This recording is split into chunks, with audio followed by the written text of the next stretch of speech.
Hey guys, Joe here, and today we're going to be talking about a car. Not a car, a car.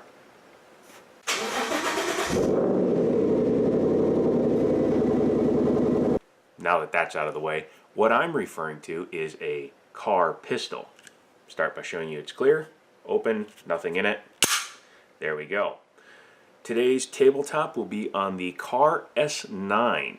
Now a lot of people, when you look at KAHR's portfolio, will think they've been around for a long time because they own Auto Ordnance, which makes the Thompson. They own Magnum Research, which makes Desert Eagles, and currently they're making a really good line of 1911s. You should check those out if you haven't. But they've only been around for roughly 23 years.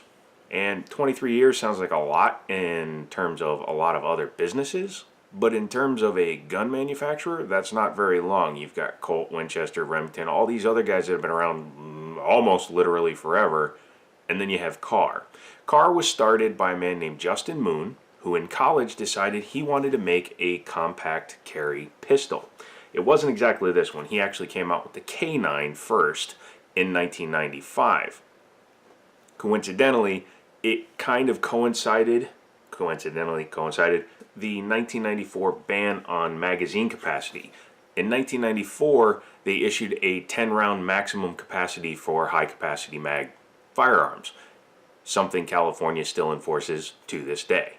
Because he came out with the pistol that was, at the time, very unlike everything else out there, he basically was able to run away with the market for quite a long time and develop his business to the point where he could buy companies like Auto Ordnance and Magnum Research. He produces a pistol for most price ranges, from the value line C series to the S series, which is a step above, and back up into the K series, which is more towards their premium line these days. Today we're going to take a look at this one, and the reason I said KAHR and made fun of it is because they're actually manufactured in Worcester, Massachusetts. All the way up there near Boston, right? Yeah, so anyway, I don't know if he talks like that, but KAHR makes a pretty intriguing pistol, and today we're going to take a look at it. So I'm going to turn you real quick, and I'm going to point you down, and we're going to take a look at the box, the accessories, what you get for your money, and we will do a field strip on the pistol. So this is how you're going to get your pistol. Very plain, cardboard box. I actually prefer this. It's nice to have a nice plastic case, but I haven't put any of my guns back in their cases unless I'm going to sell them ever. And I'd rather them spend the money on the firearm than on their box. Opening it up, you will see you do get your owner's manual, which my buddy hasn't opened yet. By the way, I'm borrowing this from Daniel. We took it out shooting, and the video will be coming out soon. And as you can clearly see, Thompson with the violin case. We actually sold one of these to a guy.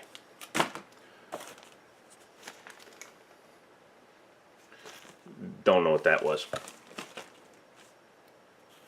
But underneath this top piece of foam, you will find your firearm, your gun lock, and a spare magazine.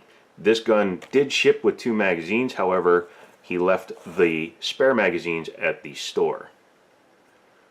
As you can also see, he put a set of hoe grips on it, or a hoe grip because it's a slip-on. It's actually made for the Glock 43, but it seems to fit pretty darn well.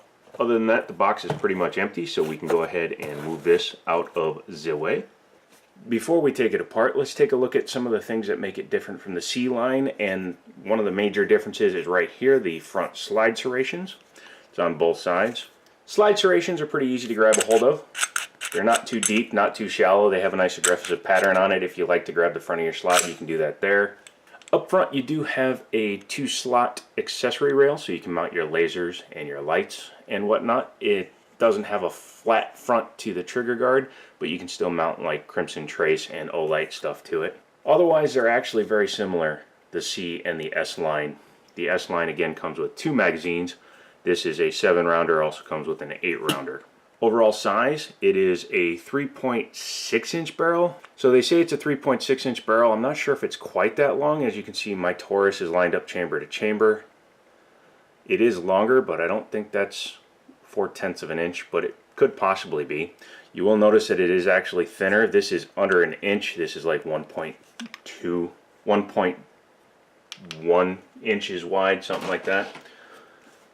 So it is a very thin package. It's pretty light. I believe they claim it's somewhere around the 19-ounce range. It feels a little heavier with the stainless slide.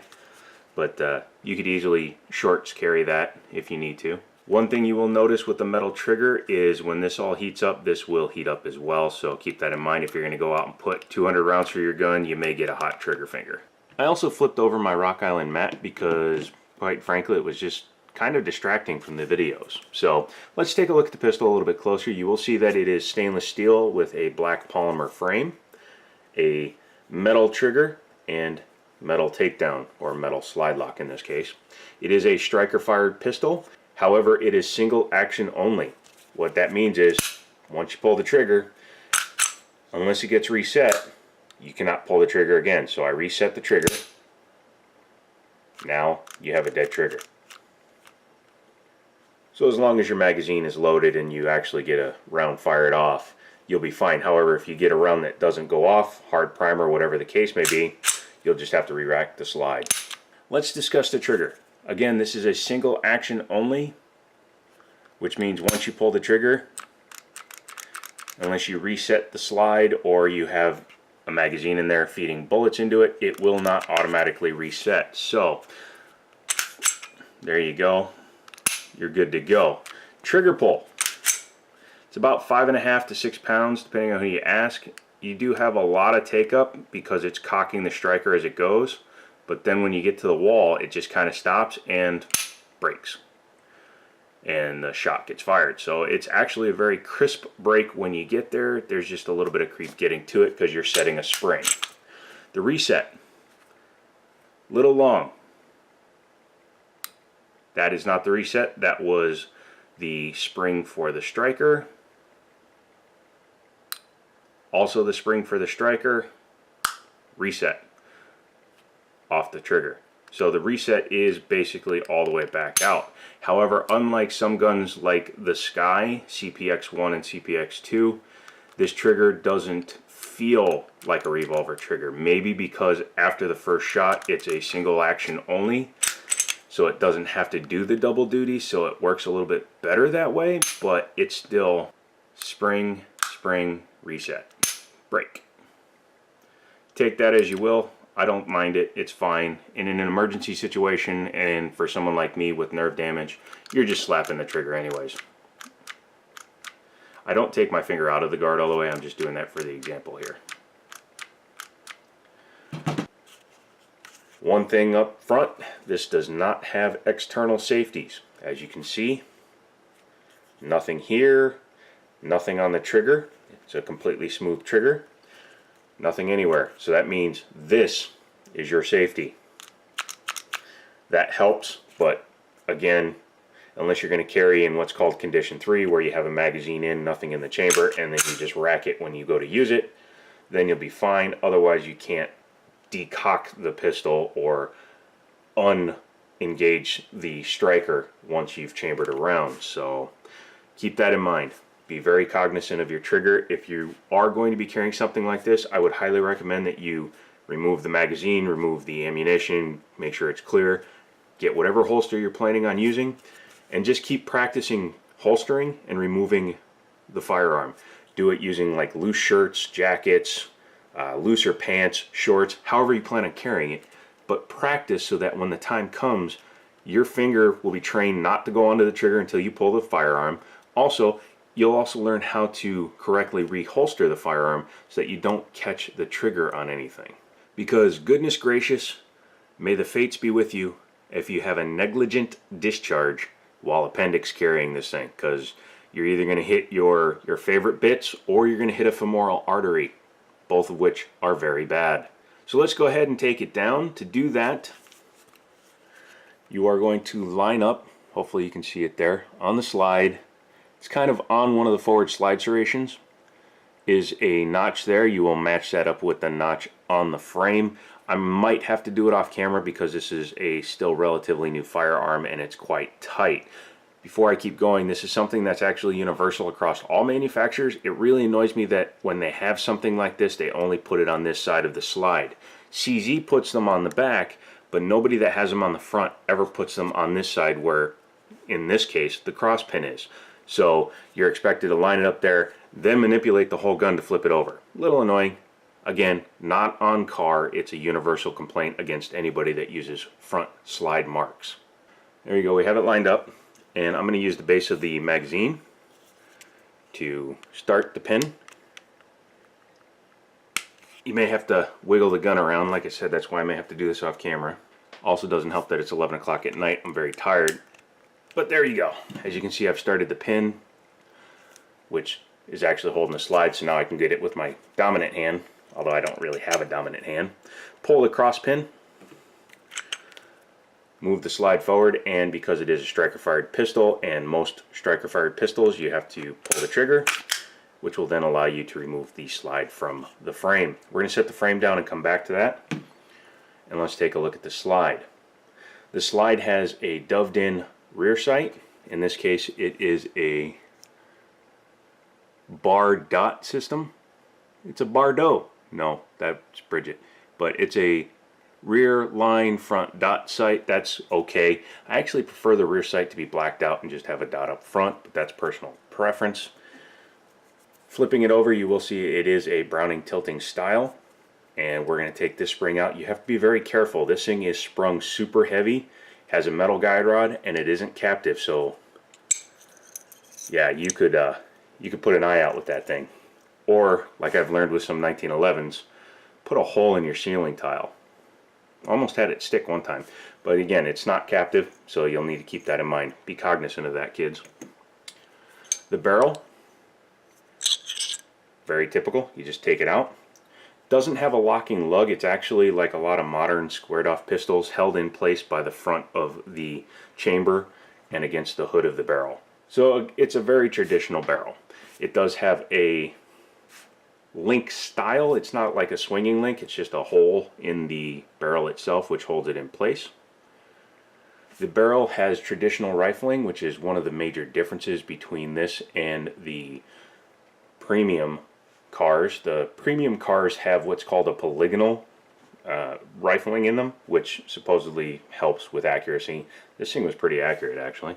Taking a look at the slide, again, like I said, it's dovetailed in the rear. However, the front is pinned, and because it's a plastic sight, they actually drop it in and melt the bottom of the pin so that it sits flush.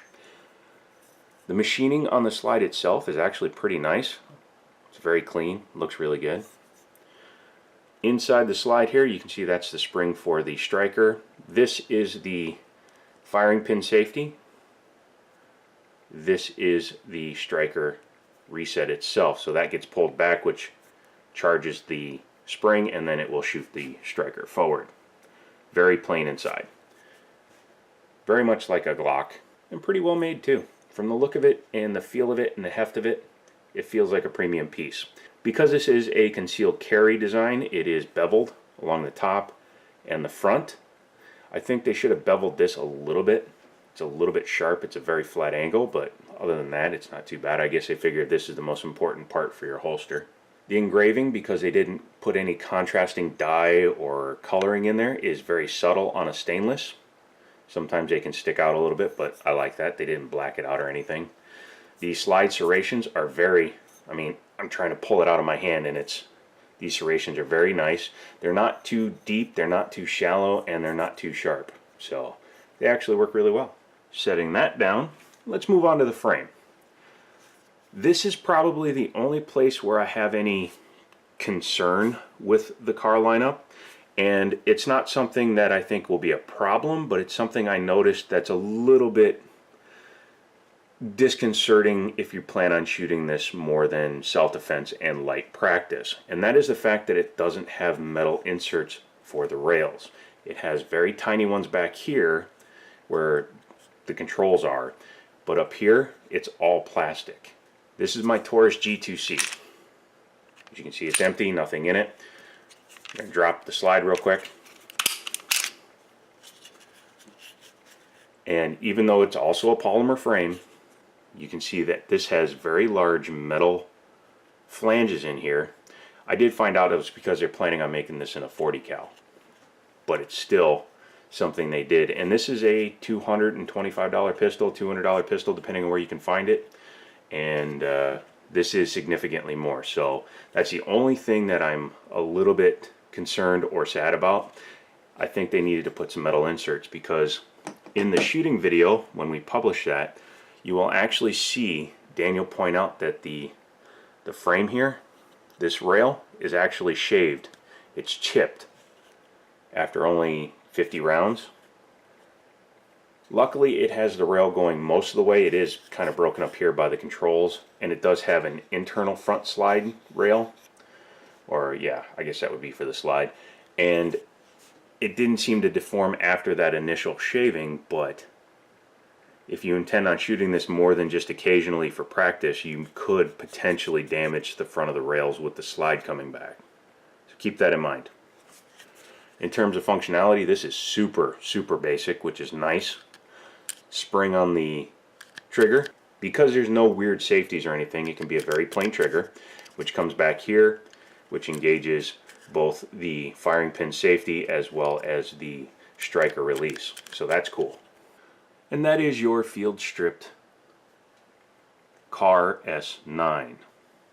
Reassembly is the exact opposite of disassembly. You just take your slide, take your barrel, drop your barrel in, goes in, take your spring and your rod. You have to be careful. As you can see, it has a closed end and an open end. You want the closed end on the guide rod itself so that it sits flush. Again, this is super heavily sprung. It's loosened up quite a bit from when it first came in, but I would still be very careful, because you could potentially launch this bad boy across your room, just like with the 1911 or anything else. But yeah, once you have that reseated, simply take your frame and your slide, mate them up. So once you put your slide and frame back together, all you have to do is take your cross pin, stick it in your hole. There is a spring in here, if you can see that. It actually helps keep some tension on the slide lock in order to keep it in position. There we go. So there we go, back in functionality. So that's the gun all reassembled. My thoughts on it: I've already shot it, so I know it shoots well. We ran 200 rounds of Blazer aluminum case, so we actually used aluminum case, not just brass case stuff. Aluminum case ammunition through it, and it ran flawless. It ran some double tap, which is very hot ammo. It ran Federal, it ran SIG 365, which is made for short barrels like this, and it did extremely well. For what it's designed for, this is a very good proposition in the market. So my final thoughts are, I'm a little disconcerted by the plastic frame rails with no inserts, but again, because of what it's designed for an emergency situation. This is not a range gun. You're not going to go out and put 50,000 rounds through it. You may put a half a box, a couple of mags a month. For that, it would probably be just fine. But I still wish it had some metal inserts in the front. Other than that, I have no problems with this firearm. If you want to get one, go ahead and look us up and click on the link below, which will take you to libertyarms.us, where you can order your very own KAHR. I will not discuss price on my videos anymore, because number one, there's always sales. Number two, no matter what I say, if I tell somebody I got this for $1, this being the internet, somebody will say they could have gotten it for 50 cents. So do your research, see what you can find, give us a call, see if I can beat that price. How about that? So if you like this video, go ahead and click the like button. If you have any questions or comments, leave those down below. Thank you so much for all the new subscribers. Don't forget to get subscribed. And as always, I'll talk to you later.